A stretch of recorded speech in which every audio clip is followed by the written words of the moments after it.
삼성전자 주주 여러분, 좋은 아침입니다. 어제 정말 힘든 하루 보내셨죠? 코스피가 6% 넘게 폭락하면서 7000P가 다시 무너졌고, 삼성전자는 8% 넘게, SK하이닉스는 11% 넘게 빠졌습니다. 장 초반엔 사이드카까지 걸렸어요. 올해 들어서만 벌써 37번째였습니다.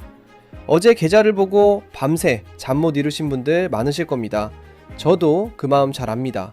그런데 오늘 아침 지나간 어제를 붙잡고 있기보다 오늘 우리가 무엇을 봐야 하는지에 집중하려고 합니다. 그게 지금 여러분에게 훨씬 도움이 될 테니까요. 장 시작 전 이 몇 분이 오늘 하루 여러분의 판단을 완전히 바꿔놓을 수 있습니다. 오늘은 세 가지를 정리하겠습니다. 첫째, 어제 우리 시장이 왜 그렇게 무너졌는지 냉정하게 복기하고, 둘째, 오늘 삼성전자 주가를 좌우할 중요한 것들이 무엇인지, 셋째, 물려 계신 우리가 오늘 어떻게 대응해야 하는지까지요. 시작 전에 구독과 좋아요 한 번씩만 부탁드립니다. 자, 먼저 어제를 냉정하게 복기해 보겠습니다. 어제 코스피는 장 시작부터 무겁게 출발해서 장중 한때 6730선까지 밀렸습니다. 그리고 결국 6820선에서 마감했어요. 하루 만에 6% 넘게 빠진 겁니다. 정말 가팔랐죠? 장중 한때는 하루 낙폭이 7%에 가까웠을 만큼 그야말로 공포가 지배한 하루였습니다. 그런데 여기서 중요한 걸 짚어야 합니다. 어제 이렇게 빠진 게 삼성전자가 무슨 나쁜 실적을 발표해서 그런 게 아니라는 겁니다. 어제 삼성전자와 관련해서 나쁜 소식이 나온 게 하나도 없어요. 그런데도 8% 넘게 빠졌습니다. 그럼 왜 빠졌을까요? 핵심은 지금 시장을 짓누르는 반도체 고점론, 이른바 피크아웃 공포입니다. 반도체 호황이 이제 정점을 지난 것 아니냐는 불안이 며칠째 이어지면서 좋은 뉴스가 나와도 주가가 반응을 안 하는 상황이 계속되고 있어요. 이 공포가 얼마나 강한지 삼성전자와 SK하이닉스가 전고점 대비 각각 30%, 40% 넘게 빠진 상황까지 왔습니다.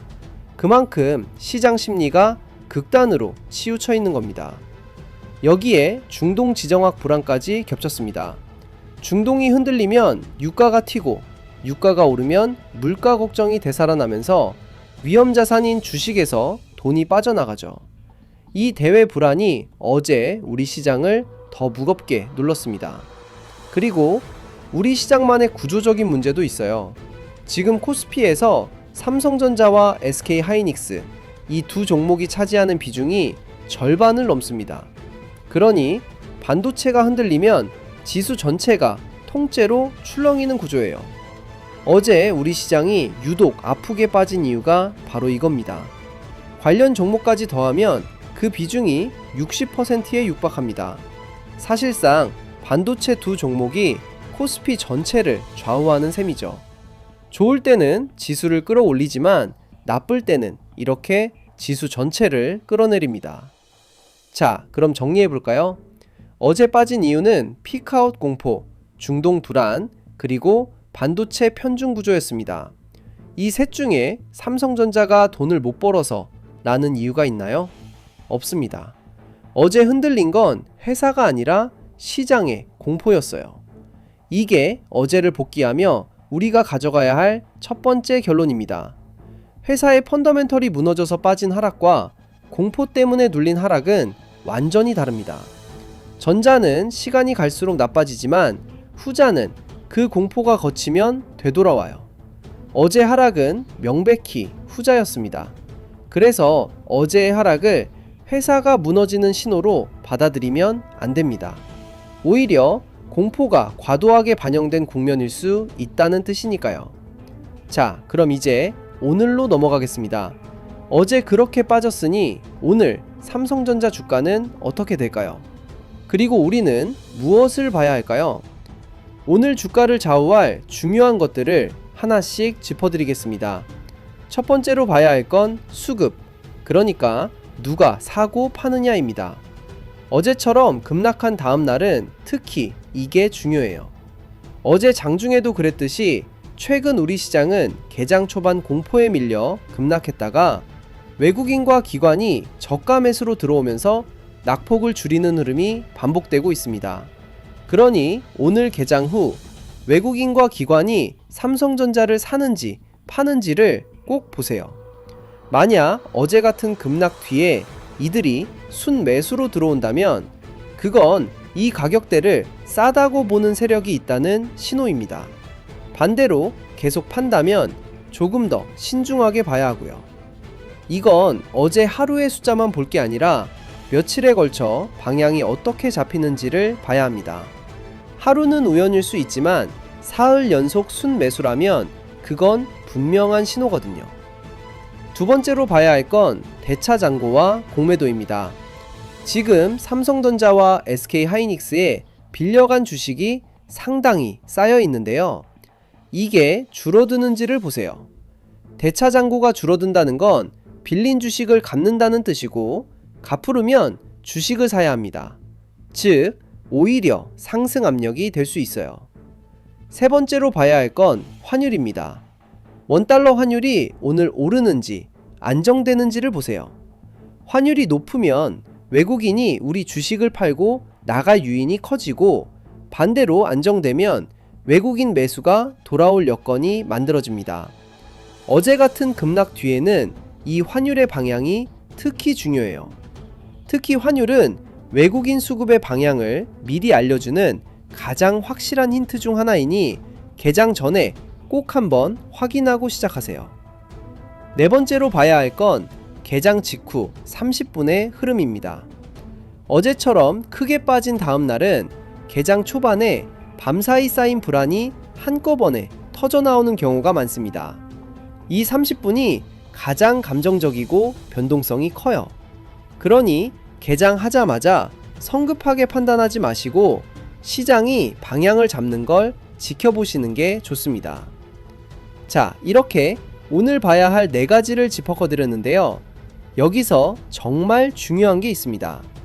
이 4가지는 전부 시장의 수급과 심리에 관한 겁니다. 회사의 가치에 관한 게 아니에요. 왜 그럴까요? 왜냐면 지금 삼성전자의 회사 자체는 이미 답이 나와 있기 때문입니다. 삼성전자는 올해 1분기에 한국 기업 역사상 처음으로 분기 매출 100조 원과 영업이익 50조 원을 동시에 돌파했습니다. 영업이익이 1년 전보다 7배 넘게 뛴 역대급 실적이었어요. 이건 그냥 좋은 실적이 아니라 한국 기업 역사에 한 획을 그은 기록입니다. 그만큼 회사의 이익 체력이 완전히 다른 차원으로 올라섰다는 뜻이에요. 그리고 그동안 약점이라던 HBM, AI의 필수인 그 고성능 메모리에서도 반전을 만들었습니다. 세계 최초로 차세대 HBM4를 양산해 엔비디아에 공급하기 시작했어요. 이 매출은 하반기로 갈수록 실적에 본격 반영됩니다. 시간이 갈수록 좋아지는 구조라는 뜻이에요. 파운드리에서도 세계적인 AI 기업들이 몰려오고 있습니다. 테슬라, 엔비디아에 이어 엔트로픽, 구글, 메타까지 삼성 파운드리에 AI 칩 생산을 맡기는 걸 검토 중이라는 소식이 이어지고 있어요. 만년 적자였던 파운드리가 흑자로 돌아설 채비를 하고 있습니다. 파운드리는 한번 물량을 맡기면 몇 년을 함께 가는 사업입니다. 고객사가 하나 늘어난다는 건 앞으로 몇 년치 일감이 확보된다는 뜻이에요. 그러니까 회사는 이렇게 탄탄한데 어제 주가만 공포에 빠져 무너진 겁니다. 이게 지금 상황의 핵심이에요. 회사의 가치는 이미 증명됐으니 오늘 우리가 볼 건 그 가치가 아니라 공포가 언제 거치느냐, 즉 수급과 심리인 거죠. 그럼 지금 삼성전자가 얼마나 싼지 아세요? 어제 급락으로 코스피의 주가 수익 비율이 5배 안팎까지 내려왔습니다. 글로벌 금융위기 이후 최저 수준이에요. 사상 최고로 돈을 잘 버는 회사가 위기 때보다 싼 가격에 팔리고 있는 겁니다. 이런 저평가는 흔하지 않습니다. 회사가 돈을 못 벌 때 싸지는 게 아니라 사상 최고로 잘 버는데 공포 때문에 싸진 상황이니까요. 증권가 목표 주가를 봐도 그래요. 애널리스트들의 평균 목표 주가는 48만원대, 가장 높은 곳은 60만원을 제시했습니다. 어제 종가와 비교하면 상승 여력이 아주 큽니다. 그리고 놀랍게도 주가는 이렇게 빠지는데 목표가는 오히려 계속 올라가고 있어요. 왜 그럴까요? 회사가 앞으로 벌 돈에 대한 전망이 계속 좋아지고 있기 때문입니다. 메모리 공급 부족이 2028년까지 이어진다는 전망, HBM 매출이 본격화된다는 전망, 이런 것들이 목표가를 밀어 올리는 거죠. 지금 주가와 목표가 사이의 격차가 바로 공포가 만든 왜곡인 겁니다.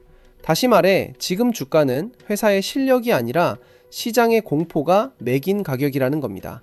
그리고 공포는 언젠가 반드시 거칩니다. 자, 그럼 이제 물려 계신 분들을 위한 이야기를 하겠습니다. 오늘 이 영상에서 가장 중요한 부분이에요. 어제 같은 급락을 겪으면 누구나 지금이라도 팔아야 하나 하는 생각이 듭니다. 당연한 마음이에요. 그런데 한번 냉정하게 생각해 보세요. 어제 삼성전자가 빠진 이유는 회사가 나빠져서가 아니라 공포 때문이었습니다. 그렇다면 지금 파는 건 회사의 문제 때문이 아니라 시장의 공포에 굴복해서 파는 게 됩니다. 그것도 역사적으로 가장 싼 가격에서요. 지난 여러 위기를 돌아보세요. 코로나 폭락 때도, 과거 금융위기 때도 공포의 정점에서 던진 사람이 가장 크게 후회했습니다. 그리고 그 물량을 담담하게 받아낸 사람이 결국 웃었어요. 어제 같은 날이 바로 그 공포의 정점에 가까운 국면일 수 있습니다. 시장에서 진짜 큰 손들은 남들이 공포에 질려 던질 때 조용히 담는다는 말이 있습니다. 어제 장중에도 그런 움직임의 조짐이 있었어요. 물론 저는 좋은 얘기만 하는 채널이 되고 싶지 않습니다. 냉정하게 짚을 것도 있어요. 피크아웃 논쟁은 아직 끝나지 않았습니다. 이게 정리되기 전까지는 오늘도 내일도 시장이 계속 출렁일 수 있어요. 그러니 변동성은 각오하셔야 합니다. 그리고 그 변동성에 답을 줄 이벤트가 곧 나옵니다. 바로 삼성전자의 확정 실적 발표와 컨퍼런스 콜이에요. 여기서 경영진이 하반기 전망을 직접 말합니다. 이 메시지가 지금의 피크아웃 논쟁에 답을 줄 겁니다. 오늘 하루 등락보다 이게 훨씬 중요하니 꼭 기다려보세요. 자, 그럼 오늘 대응 전략을 정리해 드릴게요. 우선 어제의 충격에 이끌려 오늘 아침 감정적으로 던지지 마세요. 급락 다음날 개장 초반은 가장 위험한 시간대입니다. 어제의 공포가 그대로 이어져 가장 낮은 가격에 팔게 되는 경우가 많아요. 그리고 오늘 저가 매수를 고민 중이시라면 한 번에 다 담기보다 나눠서 대응하세요.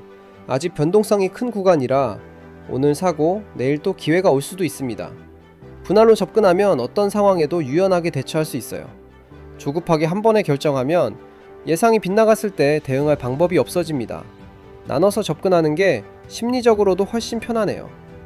또 빚이나 레버리지를 쓰고 계신다면 오늘 아침 반드시 점검하세요. 어제 같은 변동성에서는 강제 청산에 몰리지 않는 게 무엇보다 중요합니다. 회사가 아무리 좋아도 중간에 쫓겨나면 아무 소용이 없어요. 이 장에서는 살아남는 게 먼저입니다. 정리하겠습니다. 어제 코스피가 무너지고 삼성전자가 8% 넘게 빠졌지만 그건 피크아웃 공포와 중동 불안, 반도체 편중 구조 때문이었지 회사가 나빠져서가 아니었습니다. 오늘 우리가 볼 건 회사의 가치가 아니라 그 공포가 언제 거치느냐, 즉 수급과 심리입니다. 그래서 오늘은 외국인 기관의 수급, 대차 잔고, 환율, 개장 30분 흐름, 이 네 가지를 확인하세요. 그리고 기억하세요. 지금 삼성전자는 금융위기 이후 최저 가격에 있지만 회사의 체력은 역대급이고 미래는 오히려 탄탄해지고 있습니다. 어제 정말 힘드셨을 겁니다. 하지만 어제의 공포에 오늘의 판단을 맡기지 마세요. 흔들린 건 주가일 뿐 여러분이 투자한 회사가 아닙니다. 공포가 가장 클 때가 가장 위험한 매도 타이밍이라는 걸 지난 수많은 위기가 증명해 왔어요. 오늘 하루도 차분하게 그러나 단단하게 대응하시길 바랍니다. 어제도 버텨내신 여러분 정말 대단하십니다. 오늘 영상이 힘이 되셨다면 구독과 좋아요 부탁드리고 장 마감 후에도 정리해서 다시 찾아오겠습니다. 감사합니다.